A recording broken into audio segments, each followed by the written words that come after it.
doyen d'âge de tous les évêques du Togo, je voudrais adresser ce message pastoral. Chers fils et filles, compatriotes togolais et togolaises, heureux ceux qui ont faim et soif de la justice, car ils seront rassasiés. Matthieu 5 et 6. Heureux les artisans de paix, car ils seront appelés fils de Dieu. Matthieu 5, 9. Je crains Dieu. Je respecte l'autorité et n'ai nulle autre crainte.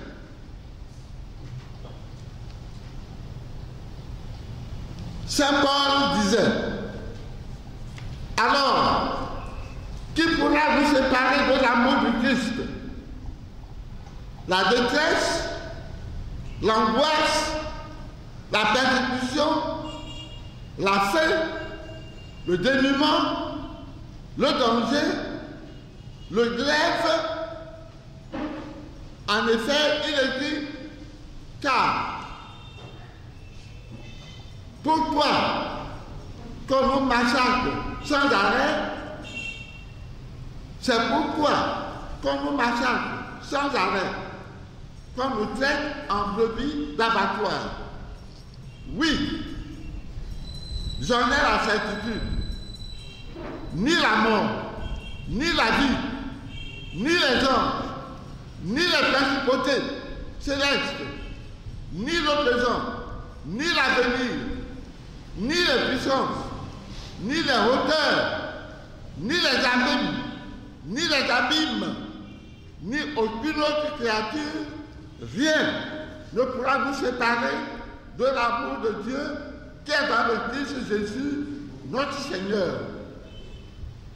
Romains, chapitre 8, versets 35 à 36, 38 à 39.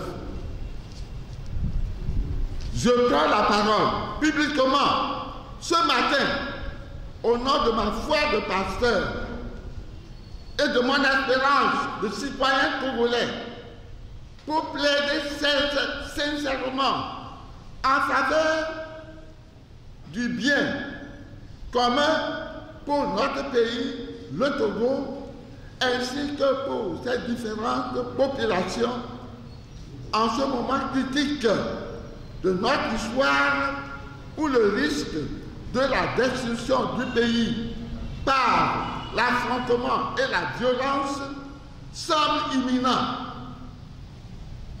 Prévenir la violence en vue de la paix sociale est une sagesse qui s'impose aux hommes et femmes de bonne volonté, mais particulièrement à tous les fils et filles de notre pays, vivant à l'extérieur, tout comme de la diaspora.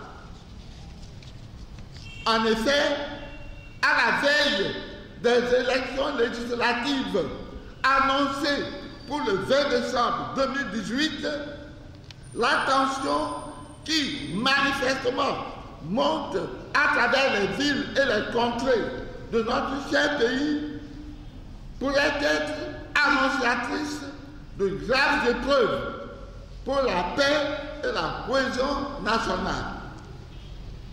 Le peuple est désemparé et il est très inquiet. Les observateurs étrangers s'interrogent et les pays voisins appréhendent des migrations massives de population avec la cohorte de déconvenus qui s'y rattachent.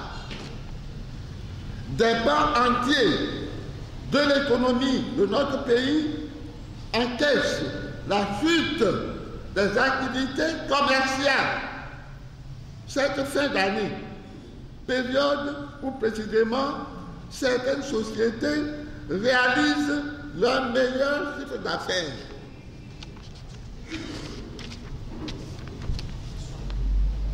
À dire vrai, la situation paraît à tous égards extrêmement préoccupante. Nombreux sont nos compatriotes qui éprouvent un sentiment de malaise relativement à la crispation politique que connaît notre pays, le Togo. Nos compatriotes, dans leur grande majorité, désirent un changement pacifique de gouvernance politique. Ils souhaitent une alternance dans la paix. La campagne électorale ouverte depuis le 4 décembre 2018 est objet de perturbation à l'initiative des contestataires et pourrait conduire déjà des scènes de violence et pourrait connaître déjà des scènes de violence dont des morts, des blessés graves, des arrestations. La conférence des évêques du Togo, dans son rôle de sentinelle et soucieuse du maintien de la paix sociale, a lancé un appel solennel le 15 novembre 2018 dernier, par lequel elle interpelle la conscience de chacun et appelle à la raison les acteurs politiques. Elle a ainsi utilement convié la classe politique togolaise à œuvrer pour le bien commun, à s'engager pour un règlement pacifique et définitif de la crise qui plombe depuis des décennies le développement durable de notre cher pays et précarise les conditions de vie des populations cantonnées dans une profonde misère. Les sages recommandations de la conférence des évêques du Togo ont été renforcées par celles des églises évangéliques, presbytériennes et méthodistes du Togo, ainsi que par les cadres musulmans, sans oublier le groupe des 7 et Espérance pour le Togo de la société civile qui demande au pouvoir public le report des élections législatives. La fraternité correspond aux exigences de notre foi. Nous ne pouvons nous adresser à Dieu chaque jour en lui disant « Notre Père » sans prendre conscience qu'il est le Père de tous les hommes avec lesquels il nous demande de dire « nous » en étant solidaires de tous et de chacun. Construire une cité fraternelle, tel est le devoir d'un chrétien, tel est aussi l'idéal républicain. En effet, Saint Jean-Paul II, dans Ecclesia in Africa, écrivait, je cite, « Les fondements d'un bon gouvernement doivent être établis sur la saine base de lois qui protègent les droits et définissent les devoirs des citoyens. Je dois constater avec une grande tristesse que de nombreuses nations d'Afrique peinent sous des régimes autoritaires et oppressifs qui dénient à leurs membres la liberté personnelle et les droits humains fondamentaux, tout spécialement la liberté d'association et d'expression politique, de même que le droit de choisir leurs gouvernants au moyen d'élections libres et impartiales.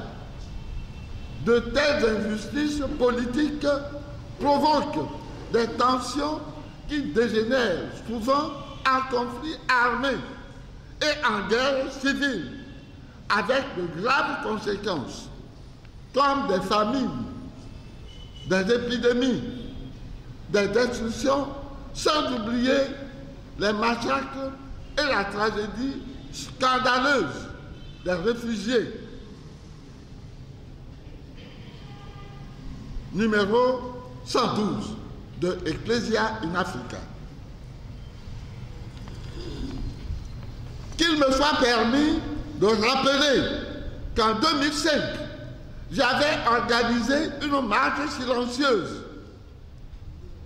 des prêtres, des religieux et religieuses, des modérateurs et pasteurs des églises évangéliques presbytériennes et méthodistes, ainsi que les magistrats de la justice pour demander le report des élections présidentielles dans un document officiellement remis en main propre à M.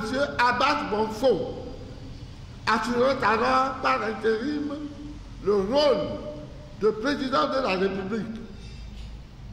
Cet avertissement n'a pas été pris en considération et les conséquences en furent terribles et bien vivantes encore dans les mémoires de beaucoup de Togolais.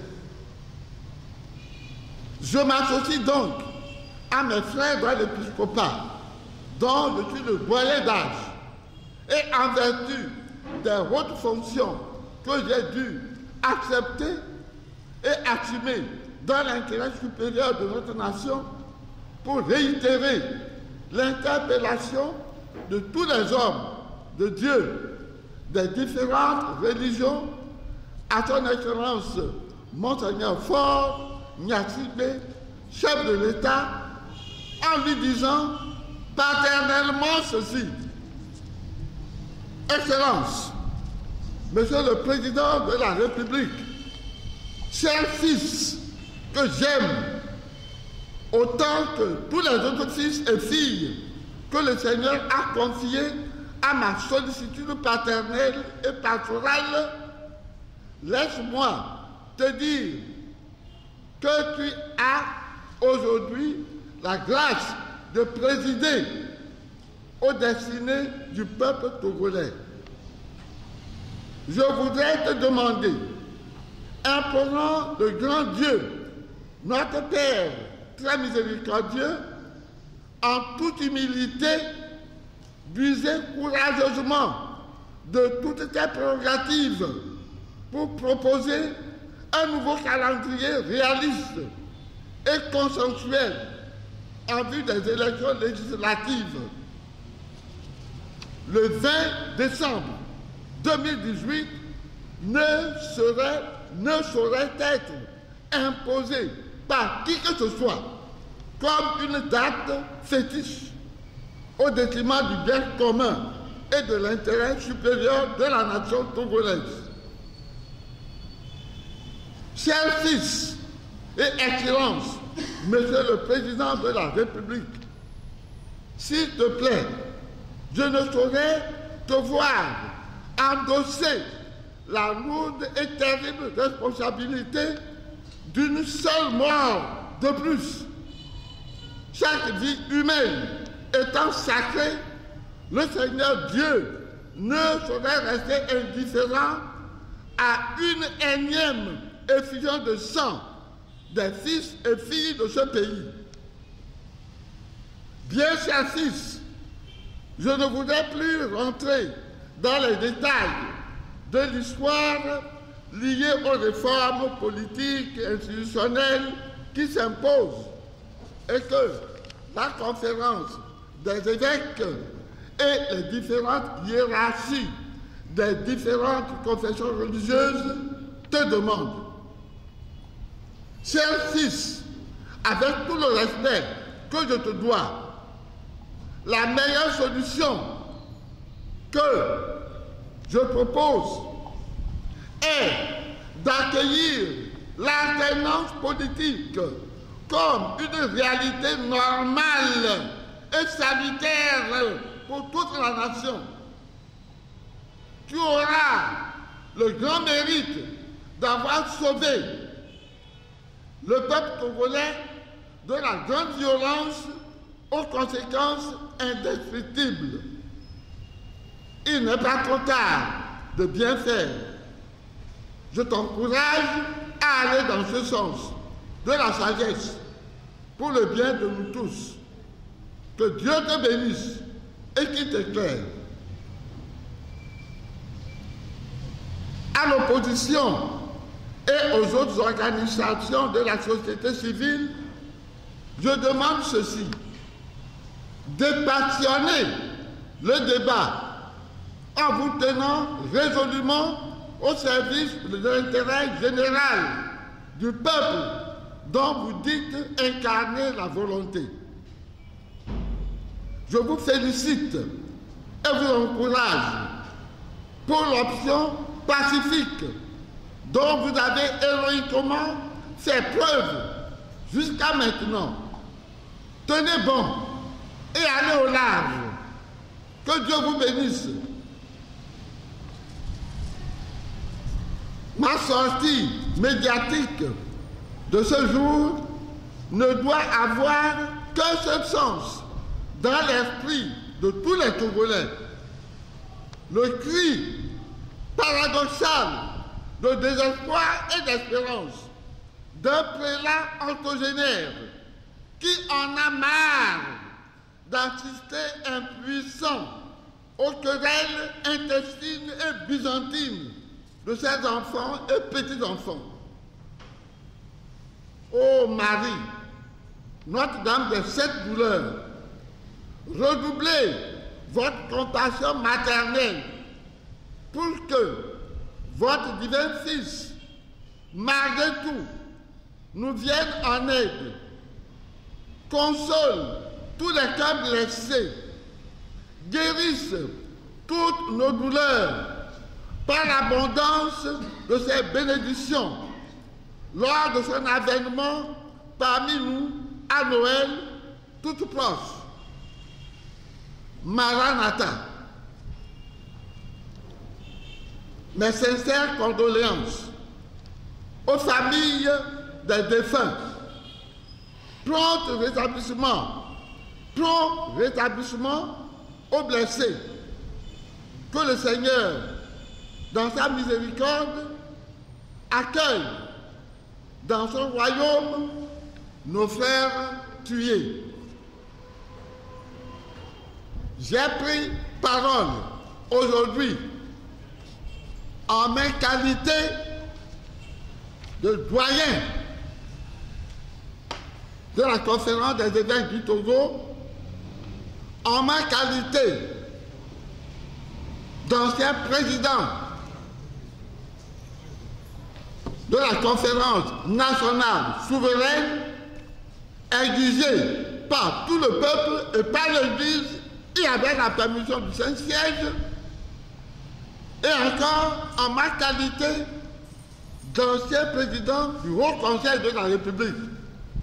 Cette tâche a été remplie avec succès par feu Monseigneur Isidore de Souza, ancien archevêque de Cotonou, rappelé par le Seigneur.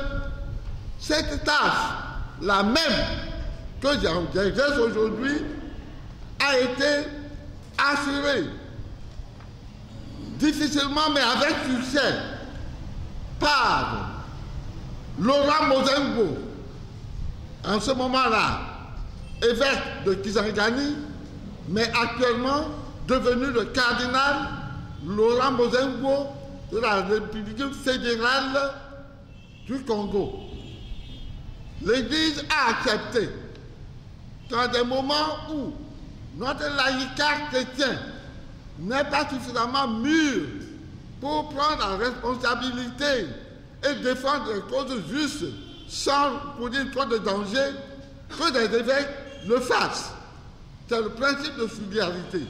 C'est pourquoi j'ai pris sur moi l'analyse politique qui a été faite par des personnes objectivement sérieuses et qui aiment notre pays.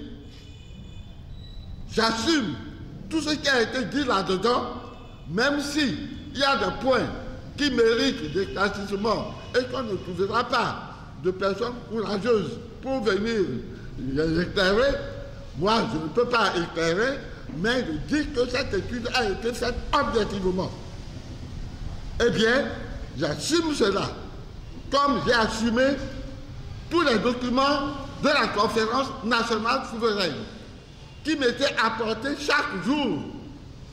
Je ne connaissais pas le contenu, mais la confiance que la population tougolaise m'a faite a permis que j'ai assumé tous ces documents et nous avons pu obtenir une conférence nationale souveraine avec succès par l'élection du Premier ministre. Le reste, c'est avec la force que nous avons été brunis. Actuellement, j'affirme avec autorité la véracité de ce qui a été fait et dit pour le salut du Togo. Ce n'est pas pour embraser le Togo, c'est pour la paix, pour éviter toute effusion de sang que je prends sur moi cette double responsabilité. Que le Seigneur nous entende.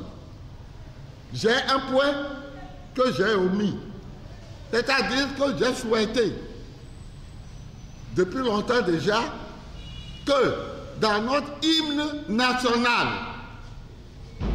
nous changeons un petit passage. Vainquons ou mourons, mais dans la dignité. Vainquons ou mourons dans la dignité. De le remplacer par vainquons et vivons tous dans la dignité. Vainquons et vivons tous dans la dignité. Pour qu'il n'y ait plus d'effusion de sang. Que le Togolais ne tue pas un frère Togolais. Terminé.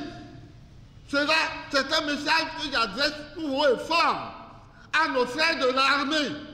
Ils sont une armée républicaine et non une armée qui fait du mal aux citoyens de la République.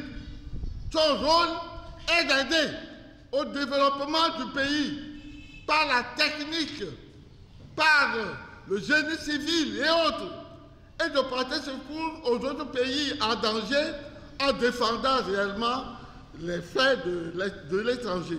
Mais ici, qu'il soit une armée républicaine, que le bon Dieu exauce ce vœu et qu'il se réalise. J'ai fini.